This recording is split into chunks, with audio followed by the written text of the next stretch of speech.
იაგო, მოგესალმებით და რა თქმა უნდა გულწრფელი მადლობა თქვენი დროისთვის. მოგესალმებით ბატონო ლევან, აპროგრამატორებს. ბატონო იაგო, ძალიან საინტერესო პერიოდში შევდივართ ერთგვარად, მხედველობაში მაქვს წინასაარჩევნო პერიოდი, მალე პარტიები წინასაარჩევნო კამპანიებსაც დაიწყებენ. აქედან გამომდინარე, მინდა თქვენთან შემდეგი კითხვა დავსვათ, დღეს არსებულ პოლიტიკურ სურათს როგორ ხედავთ, რა მოძრაობებია პოლიტიკურ ველზე და როგორ გამოიყურება თქვენი შეფასებით დღეს პოლიტიკური ველი? ეს დღევანდელი პოლიტიკური ველი ისეთი არსებით ცვლილებებს ჯერჯერობით ყოველ შემთხვევაში არ განიცდის, თუმცა გვაქვს რამდენიმე მნიშვნელოვანი ცვლილება. ეს რასაკვირველია, პირველ რიგში გულისხმობს ოპოზიციური პროდასალური ოპოზიციურ პოლიტიკურ ველზე ახალი პარტიის გაჩენას. ეს არის პარტია ახალი, რომელიც დააფუძნეს მიგამელიან და ნიკაბუარანიამ. დიახ.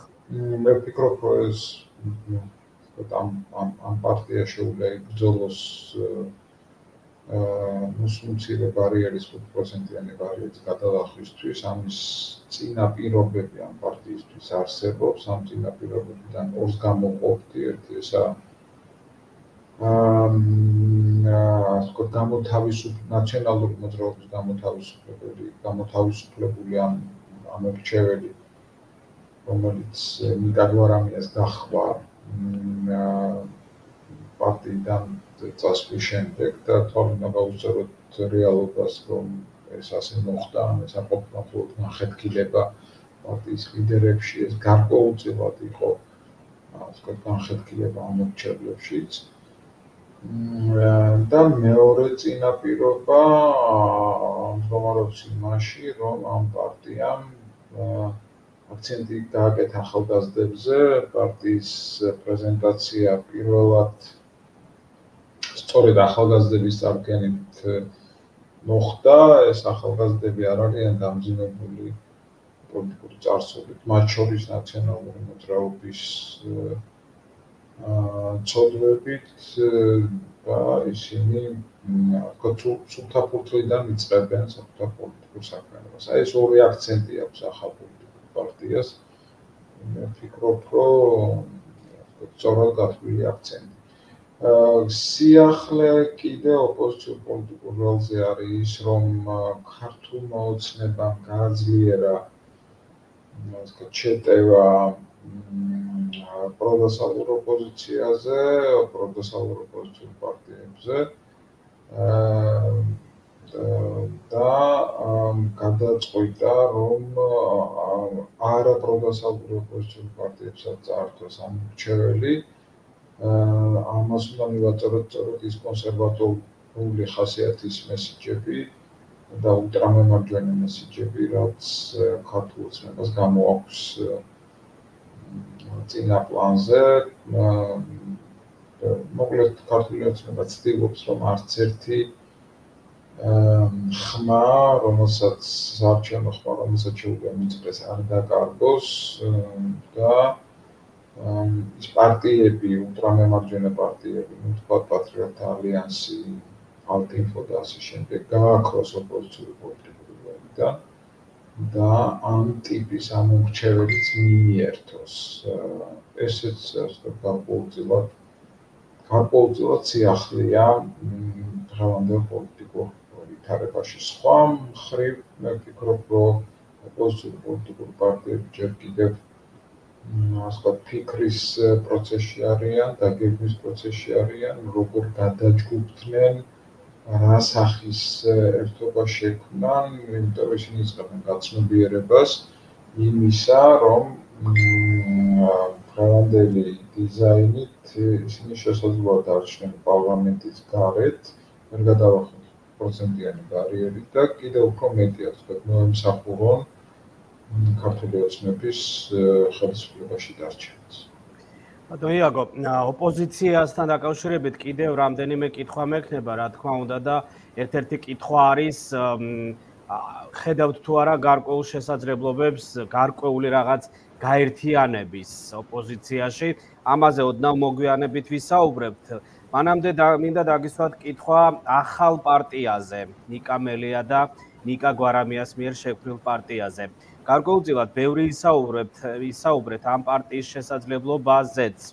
მაგრამ იცით რა მაინტერესებს, აი საზოგადოება თუ მიიღებს ამ პარტიას როგორც ახალს. იცით რა, ყველაფერი ახალი კარგად დავიწყებული ძველია ვამბობენ, ასე რომ რასაკვირველია ამ პარტიას აქვს თავისი შეიძლება ასე ითქვას სიძველე, რომელიც ამორჩეულთა მეხსიერებაში და ამ მეხსიერებაში არსებობს და რაღაცნაირად ამ პარტიის გარკვეულწილად მემკვიდრეობას ქმნის, მაგრამ ამ პარტიას აუცილებლად აქვს ასევე სიახლის ელფერი, სიახლის ელემენტებიც. ეს პირველ რიგში გულისხმობს ორი პოლიტიკური სუბიექტის ერთმანეთთან დაკავშირებას. ეს სიახლეა და მოკლედ სიახლის აი ამ ცნების სხვადასხვაგვარი შინაარსი არსებობს და სიახლის სხვადასხვა დოზები არსებობს. ხალხი გარკვეული სიახლე ამ პარტიას აქვს სწორედ ორი маш პოლიტიკური აქტორის ერთმანეთთან თანამშრომლობას გულისხმობს და ასევე ის რაც აქამდე თქვი, маш ახალგაზრდებზე აქცენტის გაკეთებას და ნაციონალური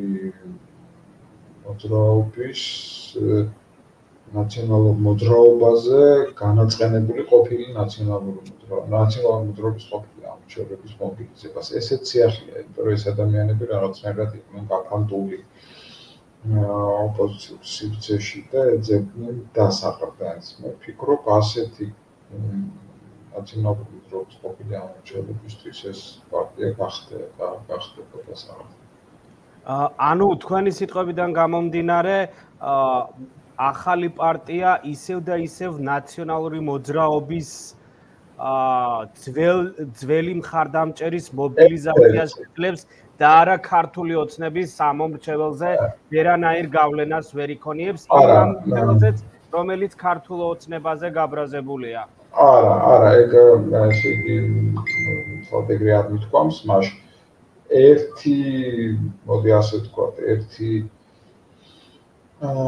რესურსი, პოლიტიკური რესურსი, რომელიც ამ პარტიას აქვს, არის ნაციონალური მოძრაობის ყოფილი ამორჩეველი, კიდევ ერთხელ მეორე, რომელიც გამოხვანი გამელიას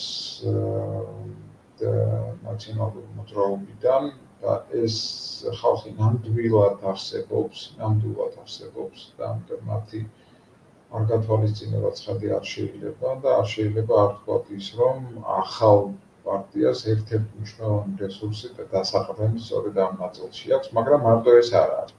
მე ვთქვი, რომ მეორე სამიზნე ჯგუფი ეს არის ახალგაზრდების ჯგუფი, პროდასავლურად განწყობილი ევროკავშირთან ინტეგრაციაზე მყოფი ჯგუფი, რაღაცა ლიბერალური ღირებულებების გამზიარებელი ჯგუფი, რომელიც ოპოზიციური ჯგუფია, რასაკვირველია და რომელიც ასევე ეძებდა თავის დასაყრდენს და ერთ-ერთი დასაყრდენი შეიძლება იყოს სწორედ ამ ახალ პარტიაში. რაც შეეხება ის წართმებს თუ არა ახალი პარტია ქართულ ოცნებას ამომრჩეველს, ეს ამოცანა მე მგონი ამ პარტიას არც აქვს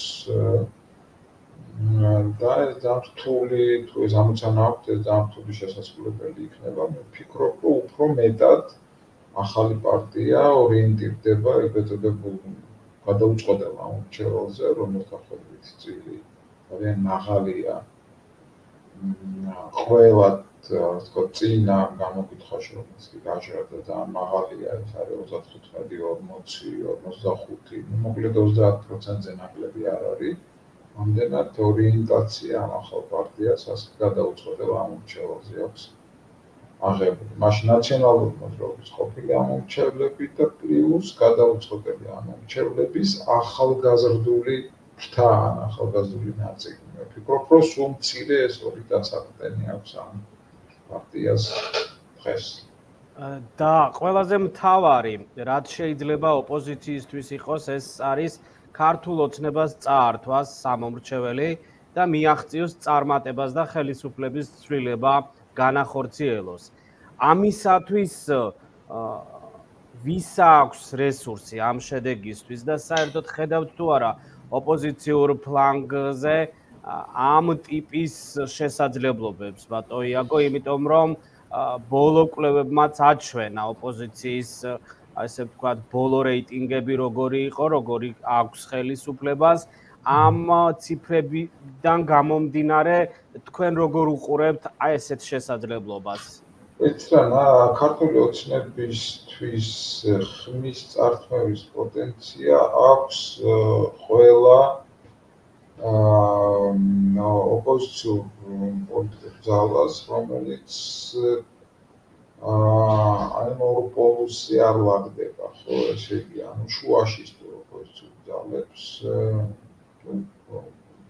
გახარიას პარტიას, ლეელოს, სხვა ძალებს, რომელთა ასე ვთქვათ, აფილაცია ან ქართულ ოცნებისთვის, ან ნაციონალური მოძრაობისთვის არ შეიძლება. ხო, ეს ყველა ამ პარტიას აქვს ეს რესურსი.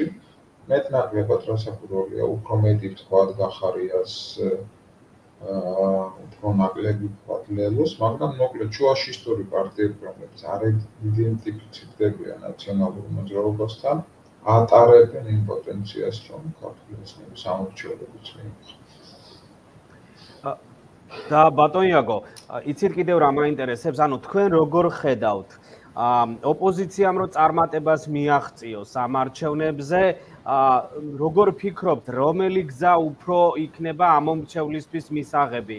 აქ მაქვს მხედველობა ის რომ როგორც წინა არჩევნებზე ისევე მოახდინოს და მოახერხონ გაერთიანება, თუ მრავალფეროვნება არჩევანში უფრო მნიშვნელოვანია ამომრჩევლისთვის და ყველა პარტიამ თავისი გზით სცადოს წარმატების მიღწევას? იცით რა, ერთიც და მეორეც, მოკლედ მრავალფეროვნება ერთი მხრივ და მეორე მხრივ ასე ვთქვათ, დამოუკიდებლობის შენარჩუნებაც. ანუ მრავალფეროვნება ერთი მხრივ და მეორე მხრივ გაერთიანებაზე ზრუნვა უკაცრავად. ანუ ამ ორმა რაღაცამ ერთმანეთს ხელი არ უნდა შეუშალოს, არამედ პირიქით ერთმანეთს უნდა შეავსოს თუ შეიძლება ასე ვთქვას. ანუ გაერთიანება ყოველთვის კარგია, მაგრამ ეს უნდა იყოს ღირებულებითი, შინაარსობრივი, რაღაცა თავსებადი გაერთიანება. სინერგიული ეფექტის მომტანი გაერთიანება. ზოგჯერ გაერთიანება შეიძლება აღმოჩნდეს ისეთი თუ ის წარუმატებელია, რომ ამ გაერთიანებამ უფრო ნაკლები ხმები მოუტანოს გაერთიანებულ ოპოზიციას, ვიდრე გაერთიანებულ ოპოზიციურ პოლიტიკურ პარტიებს, ვიდრე ცალ-ცალკე წარდგომ არჩევნებზე. ასე რომ აქ ცოტა ფრთხილი პოზიცია და ფრთხილი ანგარიშია საჭირო, ესე კიდევ ერთხელ ვიმეორებ, გაერთიანება აუცილებელია, მაგრამ არა უთავბოლო, არა ესეთი ქაოტური გაერთიანება, არამედ ღირებულებით გაერთიანება. თუ აი მაგალითად ვთქვათ, გირჩი, ზურა გირჩი, ჯაფარიძის და დროას გაერთიანება, თავსებადი შინაარსობრივი გაერთიანება, ნიკამელიას და გვარამიას გაერთიანება ასეთია. კიდე შეიძლება მოიძებნოს, ესე იგი, ერთმანეთთან თანხმობაში მყოფი ოპოზიციური პოლიტიკური პარტიები, რომლებიც გაერთიანდებიან, მაგალითად ლელომ შეიძლება იყოს ასეთი პარტნიორი, ან სხვა რომელიმე ძალა. მოკლედ ერთი მხრივ გაერთიანება, მაგრამ კიდევ ერთხელ ვიმეორებ, ეს არ უნდა იყოს ისეთი ქაოტური, ტოტალური გაერთიანება, არამედ ეს უნდა იყოს რაციონალური და ხმების მეტ მობილიზებაზე ორიენტირებული გაერთიანება საერთო ღირებულებებზე მქონე პარტიების. ამის რესურსი ჯერ კიდევ არსებობს ოპოზიციურ ფლანგზე. თუ ეს არ მოხდა, არსებობს სერიოზული რისკი იმისა, რომ ვერ გადალახული ოპოზიციური პარტიები ჩადგებიან ქართული ოცნების ერთპიროვნული ძალაუფლების შემორჩენების სამსახურში, რამდენადაც მოგეხსენებათ, რომ ასე ვთქვათ, დაკარგული ხმები პროპორციულად გადანაწილდება ბარიერ გადალახული პარტიების ყოლადაში, ხოლო რამდენადაც ქართულ ოცნებას ყველაზე მეტი ხმების მობილიზება შეუძლია, ამ დაკარგული ხმების ყველაზე დიდი ნაწილი წავა სწორედ ქართული ოცნების სასარგებლოდ. და ოპოზიციურმა პარტიებმა უნდა გააცნობიერონ, რომ ის ფუნქცია, რაც ჰქონდა წინა არჩევნებზე მაჟორიტარებს და ყველა მაჟორიტარს ფაქტურად იგებდა ქართული ოცნება, ახლა მაჟორიტარების ფუნქცია ქართული ოცნების სასარგებლოდ შეიძლება შეასრულონ ოპოზიციურმა პარტიებმა. ასეთ პარადოქსთან შეიძლება გქონდეს საქმე 24 წლის არჩევნებში, თუ კიდევ ერთხელ მეორე ვერ მოხერხდა რაღაცნაირი გადაჯგუფება, შინაარსობრივი გადაჯგუფება და თუ დაიკარგა ოპოზიციურად განწყობილი ამორჩევლების ხმები. კი ბატონო, ამომრჩეველზეც მინდა გკითხოთ, მე ყოველჯერზე გეკითხებით, როდესაც მაქვს შესაძლებლობა თქვენთან ინტერვიუს, დღესაც რა თქმა უნდა გკითხავთ. ბატონო იაგო, მოდით გითხარით, ვინ არის და რა ღირებულების არის ქართული ოცნების ამომრჩეველი? ისიც რა, ქართული ოცნების ამორჩეველი არის საკმაოდ ჭრელი, შეიძლება ასე ითქვას, მას არ აქვს ერთი სახე, მაგრამ რამოდენიმე აქცენტი ცხადია შეიძლება გაკეთდეს. ქართულ ოცნების ამორჩევლებში დიდი ნაწილი, შესაძლოა ეს არ არის უმრავლესობა, მაგრამ ყოველ შემთხვევაში დიდი ნაწილი არის ევროკავშირში გაწევრიანების მომხრე, ევროპასთან დაახლოების მომხრე, ევროპული ღირებულებების მატარებელი და მას გონია ამ ნაწილს ქართული ოცნების ამორჩევლების გონია, რომ მმართველი პარტია წარმატებით გააგრძელებს გზას ევროკავშირში ინტეგრაციისკენ. ანუ იმის თქმა, რომ ქართული ოცნების ამორჩევლები არის ანტიდასავლური განწყობის არ შეიძლება. შესაძლოა კიდევ ერთხელ გამოკვეთილი უმრავლესობა არ არის, მაგრამ ყოველ შემთხვევაში ეს ძალიან მნიშვნელოვანი ნაწილია. პროდასავლური ამორჩეველი ჰყავს ქართულ ოცნებაზე, ეს მნიშვნელოვანი ნაწილია ქართული ოცნების ამორჩეველის. ისევე როგორც ქართულ ოცნებას ჰყავს ულტრამემარჯვენე კონსერვატორი ამორჩევლები, ამასაც უნდა გავუსწოროთ თვალი და თუ დავაკვირდებით ქართული ოცნების პოლიტიკა და მისი სტრატეგიული კომუნიკაცია საზოგადოებასთან, სტრატეგიული კომუნიკაცია განსაკუთრებით საკუთარ ამორჩევლებთან, სწორედ ასეთი თუ შეიძლება ასე ითქვას, სწორედ ასეთ ორმაგ სახეს ატარებს, ასე ვთქვათ, ორგვარია, ამბივალენტურია თულად მომხდარა. ერთი მხრივ ქართული ოცნება ლაპარაკობს ევროინტეგრაციაზე, მეორე მხრივ ქართული ოცნება ლაპარაკობს რაღაცა სუვერენულ თვითმყოფად დემოკრატიაზე, ლაპარაკობს იმაზე, რომ ტრადიციული ღირებულებები უნდა დავიცვათ და ევროპა და დასავლეთი ზოგადად ამ ღირებულებებს ეწინააღმდეგებს. იგი ეს ორმაგი თამაში ქართული ოცნების პოლიტიკის არის, ქართული ოცნების ხელისუფლების არის აბსოლუტურად გამიზნული. აქ არ მოიჩვენოს ვინმეს, რომ დაბნეულობასთან გვაქვს საქმე, ქაოსთან გვაქვს საქმე. ეს არის მათ საკომუნიკაციო სტრატეგიის გამიზნული გეზი, აი ასეთი ორმაგობა, ასეთი ამბივალენტურობა, რატომ? იმიტომ რომ კიდევ ერთხელ ქართული ოცნების ამორჩეველიც არის პროდასავლური და არის ასევე ულტრამემარჯვენე კონსერვატული ამორჩეველი და ორივეს ეჭიდება ქართული ოცნება და არ სურს დაკარგოს. რასაკვირველია ქართული ოცნების ამორჩევლებში დიდი წილი აქვს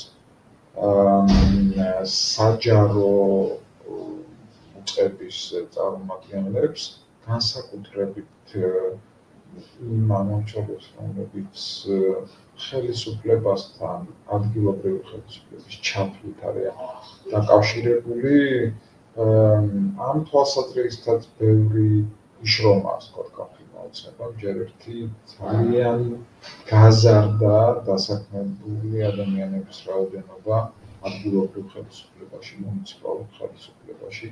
ასევე გაიზარდა, შეიძლება ითქვას, რომ გაიბერა შტატები ეგრეთ წოდებულ სიპებში, ანუ საჯარო სამართლის იურიდიულ სტრუქტურებში და გაზრახოს კლიერ ნათელია, ესე იგი საჯარო სტრუქტურებში დასაქმებული ადამიანი გრძნობს ან რაღაცა შინაგან ვალდებულებას თუ შინაგან რაღაცა შინაგანი ცენზორი ყავს მას, ან გარედან გრძნობს იძულებას იმ მართლებით, რომ ხარი დაუჭიროს ქართულ ოცნებას და ხელისუფლებას. ანუ ამას ჩვენ და ზოგადად ადმინისტრაციულ რესურსს ვეძახით, არა ეს რესურსიც ცხადია ყავს ქართულ ოცნებას, ისევე როგორც ნებისმიერ ხელისუფლებას, ამ შემთხვევაში ქართული ოცნება გამორჩეული არ არის და ამაზეც აკეთებს ის აქცენტს. ანუ ქართული ოცნება ცდილობს შეაკოწიწოს თავისი ამორჩეველი ისე,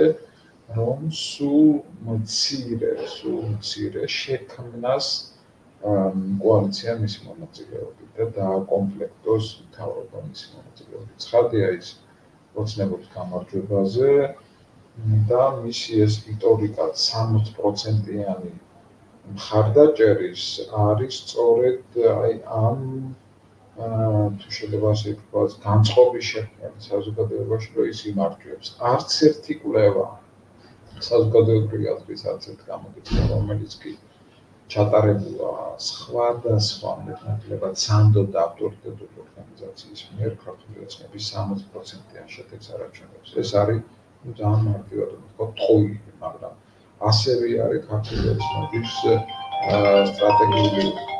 სტრატეგიის ნაწილი, სტრატეგიული კომუნიკაციის ნაწილი. მას სურს, რომ ქართულ ოცნებას სურს, რომ ეს დამოკიდებულება მისი უძლეობების შესახებ რაღაცა გაამყაროს მუდმივი აპელირებით და მუდმივი რიტორიკით და გაუძლიეროს პირველი საკუთარ ამორჩეულს მოტივაცია, რომ ქართული ოცნების მომხრეებად დაარჩნენ არჩევნებზე. თუმცა აი ქართულ ოცნებას გაუჭირდება ხელისუფლების შენარჩუნება, მით უფრო როდესაც მას არ ჰყავს მაჟორიტარული მაჟორიტარების სახით და ამიტომ მისთვის ძალიან მომგებიანია, რომ ოპოზიციური პოლიტიკური პარტიები რაც შეიძლება ასე ვთქვათ, იზოლირებულად გამოვიდნენ არჩევნებზე, ვერ გადაახონ ბარიერი, იმიტომ რომ ბარიერი გადაუხადა პარტიების ხმების, მხარდამჭერების დიდი ნაწილი მის სასარგებლოდ წავა. ამიტომ მის ინტერესებში შედის ქართული ოცნების ინტერესებში შედის, რომ ოპოზიციური პოლიტიკური პარტიები არ გაერთიანდნენ. ამას ემსახურება თუნდაც ის, რომ ის პარტიებიც კი ვინც 1%-იან ზღვას გადალახავენ, მიიღებენ საბიუჯეტო დაფინანსებას, რომელიც შესაძლოა ახლა ძალიან დიდი არ არის, 300,000-ია, არის, მაგრამ არც ცოტაა იმისთვის, რომ პარტიებმა არსებობა შეძლონ და საკუთარი აქტივობები შეინარჩუნონ. მოკლედ ყველაფერს ცდილობს ოცნება ამ მიმართულებით. კი ბატონო, ბოლო ჩემი შეკითხვა იქნება, ბატონო იაგო, ამოვწურეთ პრაქტიკულად ჩვენი დრო.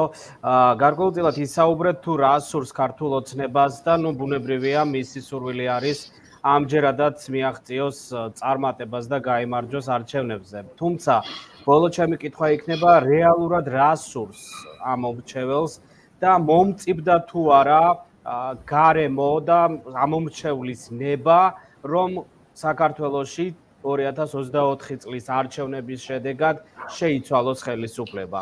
თუ ჩვენ ხელისუფლების სრულებას დავარქმევთ კოალიციური ხელისუფლება. დიახ. შექმნას კოალიციური ხელისუფლების მოსვლას, მაშინ კი შეიძლება ითქვას, რომ ქართული საზოგადოება არის ორიენტირებული ცვლილებაზე და ელოდება ამ ცვლილებას.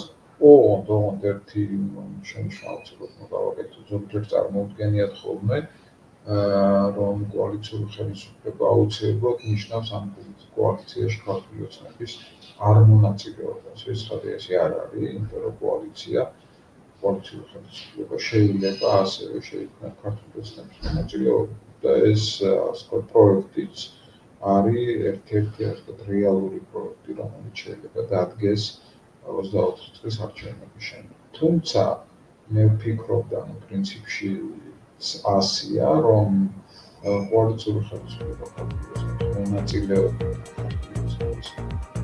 მონაწილეობის გარეშე მაინც იქნება სიახლე და ცვლილება საქართველოს პოლიტიკაში და ეს absolუტურად უნდა გავაცნობოთ. კი ბატონო, ძალიან დიდი მადლობა თქვენ რომ გამონახეთ დრო და მოგვეცით შესაძლებლობა დაგებესვა რამდენიმე კითხვა. ბატონო იაგო, წინ ძალიან საინტერესო ესე ვთქვათ პროცესი გველოდება და მე დარწმუნებული ვარ რომ ამ სივრცეში მე და თქვენ არაერთხელ შევხვდებით ერთმანეთს. დიდი მადლობა. ეს დარწმუნებული ვარ.